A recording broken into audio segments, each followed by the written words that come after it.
दोस्तों मैं हूं अपू और आप देख रहे हैं लेटेस्ट वीडियो। तो मैं फिर से हाजिर हूं एक लेटेस्ट वीडियो के साथ। दोस्तों हमारे चंद्रयान 3 को लॉन्च हुए 1 महीने से ज्यादा बीत चुका है और अब ये मिशन अपनी मंजिल के बेहद करीब है। जैसे जैसे ये चांद के नजदीक पहुंच रहा है, हमारी उत्सुकता और बेचैनी बढ़ती जा रही है। पूरी दुनिया की नजरें इस समय चंद्रमा पर है और इस बीच हमारे इसरो वैज्ञानिकों ने एक बड़ा खेल कर दिया है।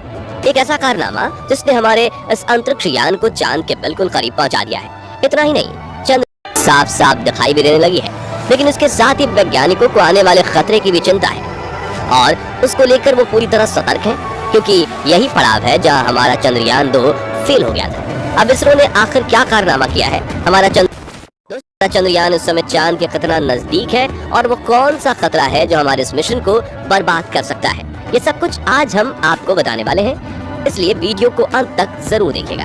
दोस्तों 15 अगस्त 2023 को हमने अपना 77वां स्वतंत्रता दिवस मनाया था। पूरा देश आजादी के जश्न में डूबा था और लोगों का सेलिब्रेशन खत्म भी नहीं हुआ था कि तभी इसरो ने उन्हें जश्न मनाने का एक और मौका दे दिया। जी हाँ दोस्तों, हमारे चंद्रयान ने अभी अभी अपने मिशन के एक बहुत अहम पड़ाव को पार किया है। अब ये सब कैसे हुआ, चलिए इसके बारे में आपको डिटेल से बताते हैं। असल में 16 अगस्त की सुबह चंद्रयान अपनी चौथी कक्षा में चांद की सतह से करीब 1000 किलोमीटर की ऊंचाई पर उसके चक्कर काट रहा था, लेकिन सुबह में इसका यह ऑर्बिट पूरा हो रहा था और प्लान के मुताबिक इसे आगे बढ़कर चांद से 1000 किलोमीटर की दूरी को कम करके मात्र 100 किलोमीटर की दूरी पर चांद की 5वीं और आखिरी कक्षा में भेजा जाना था। हमारे इसरो के वैज्ञानिक बेंगलोर स्थित ISRO telemetry tracking and command network इस ट्रैक में अपने इस पड़ाव के लिए पूरी तरह तैयार थे।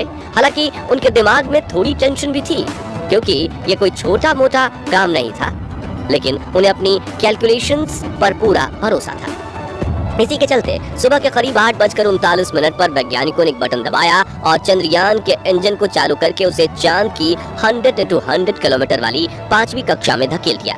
अब ये कहने में जितना सिंपल है, असल में करना उतना ही ज्यादा कॉम्प्लेक्स, क्योंकि वैज्ञानिकों को लाखों किलोमीटर दूर पृथ्वी पर बैठे बैठे ही अंदाजा लगाना था कि चांद को एग्जैक्टली किस समय, किस दिशा और किस रफ्तार से आगे भेजना है, और ऐसा करने के लिए उन्हें कितनी देर तक और कितनी पावर से इंजन को चालू करना होगा, क्योंकि इस काम में गलती की गुंजाइश बिल्कुल ना के बराबर थी। एक छोटी सी मिसकैलकुलेशन पूरे मिशन को बर्बाद और अब तक की गई सारी मेहनत पर पानी फेर सकती थी, लेकिन हमारे वैज्ञानिकों ने बिना कोई गलती किए इस काम को सफलतापूर्वक अंजाम तक पहुंचा दिया। इसके लिए वैज्ञानिकों ने सिर्फ 1 मिनट के लिए चंद्रयान के इंजन को ऑन किया था और कुछ ही पलों में ये चांद की 5वीं कक्षा में स्थापित हो गया था। ये पड़ाव इस मिशन के लिए बहुत बड़ी अचीवमेंट थी, क्योंकि ये चांद पर चंद्रयान का आखिरी ऑर्बिट था। यही वजह है कि इस खबर ने लोगों के आजादी के जश्न में 4 चांद लगाने का काम किया। लेकिन कहानी सिर्फ यहीं खत्म नहीं होती है, बल्कि इसके बाद चंद्रयान ने सिर्फ 24 घंटे के अंदर ही एक और ऐसा कारनामा कर डाला कि अब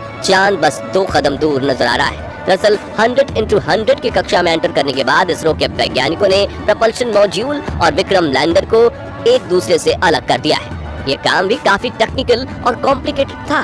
इसके लिए वैज्ञानिकों ने बिना इसकी गति में कोई छेड़छाड़ किए इन दोनों हिस्सों को जोड़ने वाले हुक्स को खोल दिया है। अब क्योंकि लैंडर और प्रोपल्शन मॉड्यूल दोनों ही की गति एक समान थी, इसलिए हुक खोलने के बाद भी एक दूसरे से एक झटके में अलग नहीं हुए। इसको स्मूथली बिना कोई नुकसान किए अंजाम देने के लिए वैज्ञानिकों ने लैंडर की स्पीड को थोड़ा सा बूस्ट किया। अब क्योंकि हुक्स खोले हुए थे, इसलिए स्पीड बढ़ते ही लैंडर प्रोपल्शन मॉड्यूल को पीछे छोड़कर खुद आगे बढ़ गया और अब आगे का सफर लैंडर को खुद ही तय करना है। इसके लिए इसरो का प्लान ये है कि 18 और 19 अगस्त को लैंडर की डीऑर्बिटिंग स्टार्ट कर दी जाएगी, यानी इसके ऑर्बिट को छोटा करने के साथ चांद की सतह से इसकी दूरी भी कम की जाएगी। इस तरह आने वाले 1-2 दिन में विक्रम लैंडर 100 × 30 किलोमीटर की कक्षा में पहुंच जाएगा और इसी तरह धीरे धीरे आगे बढ़ते हुए पहले ये अपनी लैंडिंग साइट को डिटेक्ट करेगा और उसके बाद अपने रेट्रो बूस्टर्स की मदद से 23 अगस्त के दिन शाम को करीब 5:47 पर हमारा चंद्रयान चांद की सतह पर उतर जाएगा। लेकिन ये मिशन का सबसे मुश्किल और पेचीदा फेज होने वाला है, क्योंकि आपको याद दिला दें कि आज से 4 साल पहले हमारा चंद्रयान 2 इसी पड़ाव पर आकर क्रैश हो गया था और इसरो के पूर्व चीफ के. का प्रधानमंत्री के कंधे पर सर रखकर रोने वाला मंजर आज भी हमारे जहन में ताजा है।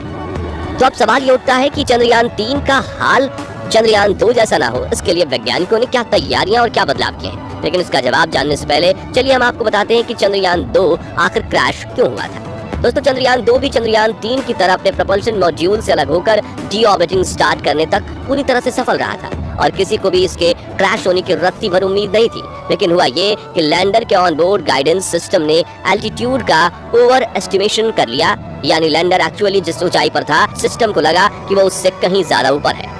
अब इससे हुआ ये कि कंप्यूटर सिस्टम के नीचे जाने की जो गति जितनी जरूरी थी उतना कम नहीं किया गया, क्योंकि उसे लगा लैंडर अभी काफी ऊंचाई पर है। इसके अलावा लूनर सरफेस से सिर्फ 2.1 किलोमीटर की ऊंचाई पर किसी टेक्निकल ग्लिच के चलते इसरो से इसका संपर्क भी टूट गया, यानी वैज्ञानिक इसे बचाने के लिए खुद से भी कोई एक्शन नहीं ले पाए और चंद्रयान 2 तेज स्पीड से नीचे की तरफ जाते हुए क्रैश हो गया। इन्हीं सब कमियों को देखते हुए इस बार वैज्ञानिकों ने चंद्रयान 3 के लैंडिंग सिस्टम में कुछ बड़े और अहम बदलाव किए हैं। सबसे पहले तो इस बार ऑन बोर्ड कंप्यूटर को एआई से जोड़कर पहले से कहीं ज्यादा एडवांस बनाया गया है। साथ ही इसमें सेंसर्स की संख्या भी बढ़ाई गई है, ताकि कोई सेंसर अगर फेल भी हो जाए तो भी दूसरे सेंसर्स की मदद से इसे सेफली लैंड कराया जा सके।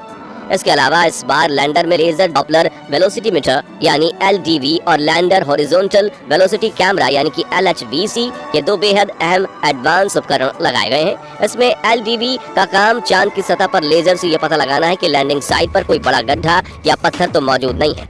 इसके अलावा LHVC का काम नीचे उतरते समय जमीन की लाइव तस्वीरें लेकर कंप्यूटर सिस्टम को भेजना है, ताकि वो सही जगह का चुनाव कर सके।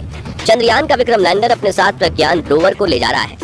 ये एक 6 टायर और 27 किलो वजन वाला बेहद एडवांस रोवर है और इसकी मदद से ही चंद्रयान 3 अपनी रिसर्च और शोध के काम को अंजाम देगा। चंद्रयान 3 कैलेंडर को कितना एडवांस बनाया गया है, इसका अंदाजा आप इसी से लगा सकते हैं कि अगर इसके सारे सिस्टम भी फेल हो जाएं तब भी ये सॉफ्ट लैंडिंग करने में सफल होगा। क्योंकि अभी कुछ दिन पहले इसरो के चीफ S सोमनाथ ने एक इवेंट के दौरान ये कहा था। ये सारी चीजें और सब बातें समझने के बाद हमें इस बात का पूरा यकीन है कि 23 अगस्त के दिन शाम को करीब 5:45 बजे हमारा चंद्रयान 3 चांद के दक्षिणी ध्रुव इलाके में जरूर लैंड करेगा और हमारे भारत का झंडा सिर्फ देश विदेश ही नहीं बल्कि चांद पर भी लहराता रहेगा। वैसे आपको क्या लगता है, हमारा चंद्रयान 3 इस बार कामयाब होगा या नहीं? अपना जवाब कॉमेंट के माध्यम से जरूर शेयर कीजिए। तो साथियों, आपको अगर हमारी वीडियो अच्छी लगी तो हमारे चैनल को सब्सक्राइब कीजिए, लाइक कीजिए और सभी दोस्तों के साथ शेयर कर दीजिए, ताकि ऐसे इन्फॉर्मेटिव लेटेस्ट वीडियो की नोटिफिकेशन आप तक पहुंचते रहे।